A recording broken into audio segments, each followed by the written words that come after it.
देशों के बीच में जो संबंध है और आज जो दोनों नेताओं ने कहा, अशोक सजनाहर जी, काफी अहमियत है इसमें, क्योंकि अगर भारत और रूस इतने सैंक्शंस और इतने प्रेशर के बावजूद एफटीए की बात कर रहा है, अपने निजी व्यापार को 2030 तक $100 बिलियन तक ले जाने की बात कर रहा है, यह बहुत बड़े कदम है।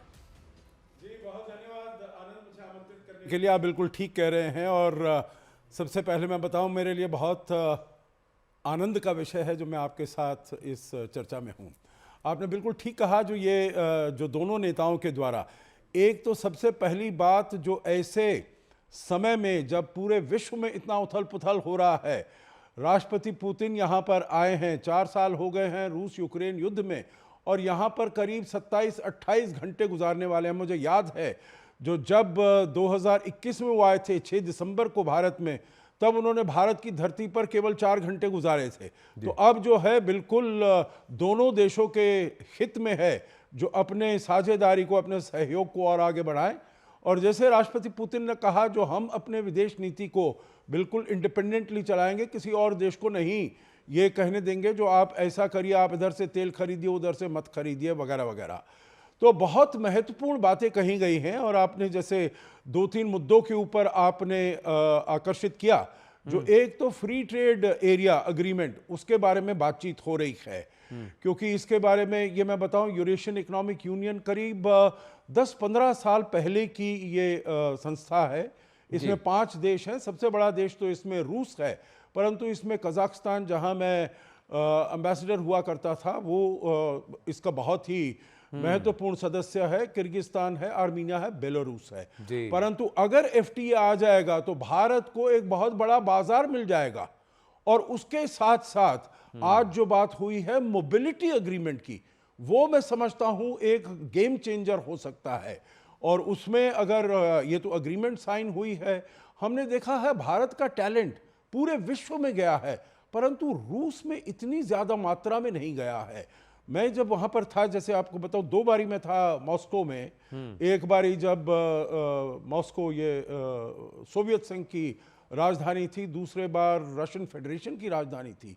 तो बहुत प्रयास किया जाता था, परंतु वहां पर कुछ मुश्किलें हैं, कुछ अड़चनें हैं। पर अब मेरे विचार से दोनों देशों ने ये निर्णय कर लिया है जो इन सभी अड़चनों को हटाकर इसको हम आगे निकलेंगे। देखिए, कुछ इंटरेस्टिंग बातें आपने की अशोक सजनार जी। एक, प्रेसिडेंट पुतिन ने कहा कि वहां पर एक फार्मा की कंपनी लगेगी, जो भारत और रूस जॉइंटली लगाएगा, वो रूस में लगाएगा। दूसरा, उन्होंने कहा, देखिए रूस में इस युद्ध की वजह से काफी पलायन भी हुआ है रूस के, तो वहां पर लोग नहीं है, उनके पास लेबर कम है। प्रधानमंत्री ने कहा कि कैम्बेल बे की ओर ध्यान आकर्षित किया कि उसको नया सिंगापुर बनाने की कोशिश को, और आर्टिक रीजन यानी कि जहां बर्फीली, वहां पर जो समुद्री रास्ता है उस पर भी काम करेंगे और सीफेयरिंग वहां पर करेंगे, और यहां से लेबर जाएगा। तो लेबर मोबिलिटी को इंक्रीज किया, यानी कि भारत से जो हमारा डेमोग्राफिक डिविडेंड या जो लेबर फोर्स है, वर्क फोर्स है, उसको वहां ले जाने की बात की।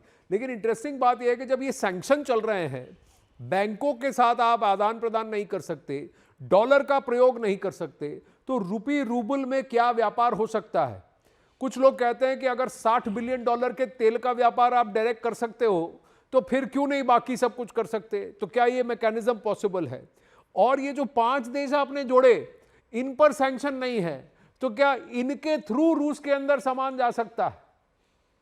जी देखिए, बहुत महत्वपूर्ण प्रश्न आपने उठाए। राष्ट्रपति पुतिन ने कहा, हमारे दोनों देश के बीच में जो साझा व्यापार हो रहा है आनंद, वो 96% अपनी नेशनल करेंसीज में हो रहा है। अगर नेशनल करेंसीज में आप कर रहे हैं तो इसको आपको कोई भी स्विफ्ट या पेमेंट इंस्ट्रूमेंट्स की आपको कोई आवश्यकता नहीं है, उसमें आप किए जा सकते हैं। जो यहाँ पर रुपीस कलेक्ट हो गए हैं, एक्यूमुलेट हो गए हैं, बातचीत हो रही है उसको कैसे भारत में इन्वेस्ट किया जाए। अब तो भारत एक बहुत ही अच्छी अट्रैक्टिव इन्वेस्टमेंट डेस्टिनेशन बना हुआ है। यहाँ पर बड़े अच्छी तरीके से हमारे यहाँ कितना विश्व में अब तो चीन से भी ज़्यादा हमारे यहाँ पर निवेश आता है, तो रूस के लिए ये बहुत ही महत्वपूर्ण होगा। दूसरा, आपने कहा है कालुगा में वो फार्मास्यूटिकल फैक्ट्री होगी। देखिए, बहुत हम तो जिसे हम नहीं कहते, पूरा विश्व कहता है, भारत एक विश्व की फार्मेसी है। जब कोविड-19 हुआ तो भारत में सबसे ज्यादा वैक्सीन्स बने, और न केवल कोविशील्ड, परंतु हमारे अपने कोवैक्सिन और बड़े और इंडिजिनस वैक्सीन बने, जिसको हमने 300 मिलियन वैक्सीन हमने 100 देशों से ऊपर ग्रेटिस हमने उसमें दिया उनकी सहायता के लिए। देखिए, आपने एक जो बात कही, जो राष्ट्रपति पुतिन ने कही, वो उन्होंने कहा नॉर्दर्न पोलर रूट के बारे में जी। वहां पर रूस उसको विकसित करना चाहता है, परंतु उसके पास दिक्कत है, कैपिटल नहीं है, टेक्नोलॉजी वगैरह की दिक्कत है। रूसी संघ के माननीय राष्ट्रपति महामहिम व्लादिमीर पुतिन, भारत के उपराष्ट्रपति श्री सीपी राधाकृष्णन जी, भारत के प्रधानमंत्री श्री नरेंद्र मोदी जी, विशिष्ट अतिथिगण, देवियों और स्वजनों, नमस्कार। रूसी संघ के राष्ट्रपति महामहिम व्लादिमीर पुतिन तथा उनके प्रतिनिधि मंडल का आज राष्ट्रपति भवन में स्वागत करते हुए मुझे अत्यंत प्रसन्नता है। Ваше превосходительство,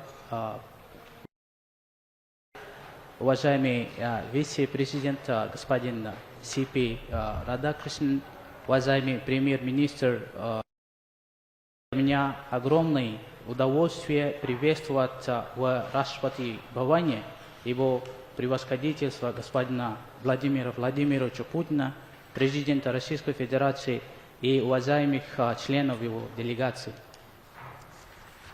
आज का ये अवसर हमारे लिए विशेष महत्व रखता है, क्योंकि हम भारत रूस स्ट्रेटेजिक पार्टनरशिप की 25वीं वर्षगांठ मना रहे हैं।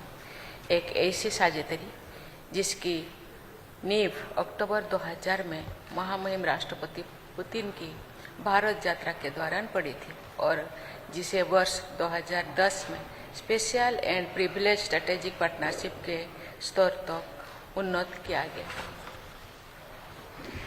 Это действительно знаменательно здесь, чтобы отпраздновать 25-летие партнерства было переведено в статус особого и привилегированного и стратегического партнерства в 2010 году. भारत रूस पार्टनरशिप शांति, स्थिरता और परस्पर सामाजिक, आर्थिक एवं तकनीकी प्रगति के साझा संकल्प पर आधारित है। वर्ष 2025 हमारे बहुआयामी संबंधों के लिए अत्यंत सफल रहा है। उच्च स्तरीय राजनीतिक संवाद, व्यापार और अर्थव्यवस्था, रक्षा, सिविल न्यूक्लियर कोऑपरेशन, अंतरिक्ष, विज्ञान एवं प्रौद्योगिकी, शिक्षा, संस्कृति तथा पीपल टू पीपल संपर्क, सभी क्षेत्रों में उल्लेखनीय उपलब्धियां दर्ज हुई है। Партнерство Индии и России основано на общей приверженности технологическому развитию. Этот год стал особенно плодотворным для нашего многогранного партнерства. В этом году технологии, образование, культуры и связи между нашими народами. 23वीं भारत रूस एनुअल समिट के लिए जारी ज्वाइंट स्टेटमेंट हमारे विशेष संबंधों को अभिव्यक्त करता है और भविष्य में हमारी द्विपक्षीय सहभागिता के और गहन होने की दिशा में एक व्यापक रूपरेखा प्रस्तुत करता है। Совместный коммюнике 23-го индо-российского ежегодного саммита отражает особый характер нашей связи и обеспечивает всеобъемлющую основу для дальнейшего углубления наших двухсторонних. देवियों एवं स्वजनों, हमारी संस्कृतियों के बीच संवाद सदियों पुराने हैं। रूसी यात्रियों का भारत आना, भारतीय व्यापारियों का रूस जाना, महात्मा गांधी और लियो टॉल्स्टॉय के बीच प्रेरणादायक पत्राचार और एक दूसरे की समृद्ध सांस्कृतिक, साहित्यिक और कलात्मक विरासत के प्रति गहीर रुचि है। Дамы и господа, диалог между нашими двумя культурами насчитывает столетия, в которых вдохновляющая переписка Махатмы Ганди и Льва Толстого, а также взаимное восхищение богатым культурным. मुझे विश्वास है कि आज के रात्रि भोज के दौरान हमारे रूसी मित्र इस साझा सांस्कृतिक विरासत की कुछ परिचित स्वादों और धुनों को अवश्य पहचानेंगे। Я уверена, что наши друзья из России за ужином сегодня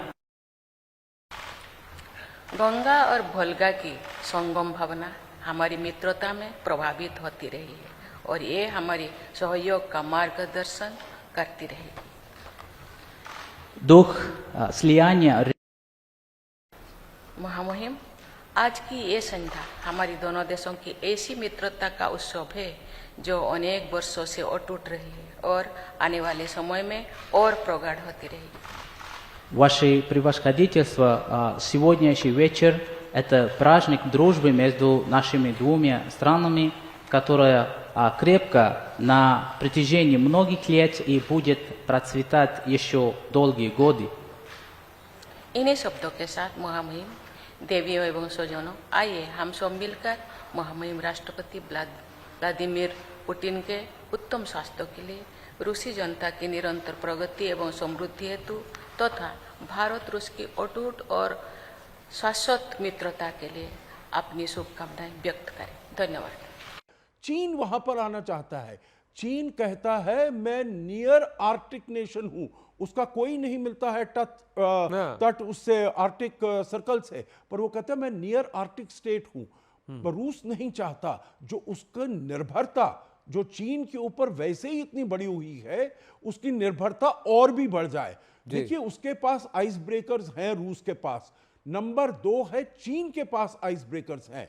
ना किसी नॉर्डिक देश के पास, ना अमेरिका, ना कनाडा के पास इतने आइस ब्रेकर्स हैं। तो भारत वहां पर इन्वॉल्व करना चाहता है, जिससे कि उसकी निर्भरता, रूस की निर्भरता पूरी तरीके से चीन के ऊपर नहीं हो, चीन से कम हो जाए और भारत का वहां पर फुटप्रिंट बढ़ जाए। उसके लिए लेकिन डायरेक्ट फ्लाइट्स की भी आवश्यकता होगी। अगर एमिरेट्स और बाकी सारे उधर से फ्लाइटें जा सकती हैं मॉस्को, तो एयर इंडिया की फ्लाइट क्यों नहीं जा सकती? एरोफ्लोट क्यों नहीं ज़्यादा विमान अपने कर सकता? ये भी कुछ प्रश्न है कि यहाँ पर अड़चने क्या हैं, या आपको लगता है कि इस परिवेश में अगर इसको देखें, परिप्रेक्ष्य में अगर हम इसको देखें, तो ये अड़चने भी सुलझती हुई नजर आ रही हैं? डिफेंस से कहीं आगे जाकर अब ये दोस्ती हो गई है? एम्बेसडर साहब, जी मेरे विचार से देखिए, मैं ये समझता हूं ये जो यात्रा है राष्ट्रपति पुतिन की, बड़ी गेम चेंजर यात्रा है। दोनों तरफ से दोनों ने निर्णय कर लिया है जो हमने इसको एक क्वांटम लीप देना है अपने रिश्तों को, अपने संबंधों को। आपने देखा होगा international north south transport corridor, मैं तब मॉस्को में हुआ करता था 1997 में, जब इसके बारे में हमने सोचा था। जो रूस से लेकर अजरबैजान, अस्त्राखान, अजरबैजान, बाकू से लेकर ईरान से लेकर आएंगे, उसके आगे सालों में कुछ नहीं हुआ, क्योंकि ईरान के ऊपर 2003 से सैंक्शंस लग गए। उसके बाद 2015 आया जब JCPOA साइन हुआ, उसके बाद आगे इसको ले जाने लगे। परंतु अब जब सैंक्शंस लगे हैं रूस के ऊपर, रूस का जो भी एक्सेस था यूरोप के साथ एकदम बंद हो गया है। तो तब international north south transport corridor, अब पिछले कुछ 2 साल में हमने देखा है इसमें बहुत ज्यादा सशक्ति आई है, बहुत ज्यादा उसमें एक्टिविटी हुई और है। देखिए रूस ईरान की मित्रता है, तो इसीलिए चाबहार पोर्ट में भी कुछ एक तेजी आई है, और कहीं ना कहीं इस रूट को आगे डेवलप करके ईरान को भी फायदा होगा, वहीं अफगानिस्तान को फायदा होगा, उधर से फिर यूरोप की तरफ, IMEC की तरफ, और सऊदी अरेब और खाड़ी देश, मध्य एशिया के, मध्य एशिया के कुछ देश हैं, तो उस तरफ भी जाएगा। जो मिडल ईस्टर्न कॉरिडोर है, जो इवेंचुअली इटली तक जाने को, उसको खींचने की बात हो रही है, ताकि यूरोप का एक रास्ता वहां से भी बने। कई सारी बातें हो रही हैं, और ये दूर की बात हो रही है। ऐसा नहीं है कि अगले 2-3 साल की बात हो, अगले 15-20 साल में विश्व स्तर पर कैसा एक समीकरण बनेगा, उसको देख करके ये बातें हो रही हैं।